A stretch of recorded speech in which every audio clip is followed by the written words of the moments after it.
तो हाय रतिया में दोस्तों, दिनों में नमस्कार चैन प्रणाम। से कैसे हैं आप लोग? उम्मीद है अच्छे होंगे, मस्त होंगे, स्वस्थ होंगे। हम लोग भी मस्त है, स्वस्थ है। ना हो। और हम मस्त स्वस्थ नहीं खी।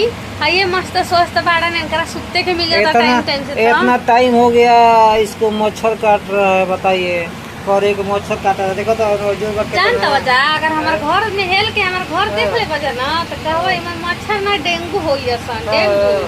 हाँ तब का तो मच्छर कर रहा है, धोखे में होता है ना। हमारे देखा मर के मर्द हम तो रखे जान लो। इनका का मच्छर का इतना लूट कर इनका मच्छर करता है सर। देखो बेर बेर ऐसे काट लेते हुए मच्छर लोग तो होता है, तो लोग तो मच्छर बताओ जाता है। ई मच्छर कोई गेलो की मोबाइलिया में तो मच्छर कहाँ जेकरा बड़ा काटी सर? ओकरा बुझाई बताओ। तीन के ताई के मच्छर काटता है उनका। पेटी बक्सा कुछ रखे के नहीं थे ई में सब घर में कोची आइल रहला और पूरा ताकलन ना ये मच्छर बड़का बड़का हो गइल बाबा सन सुतला पे काट लेवला सन। ठीक है।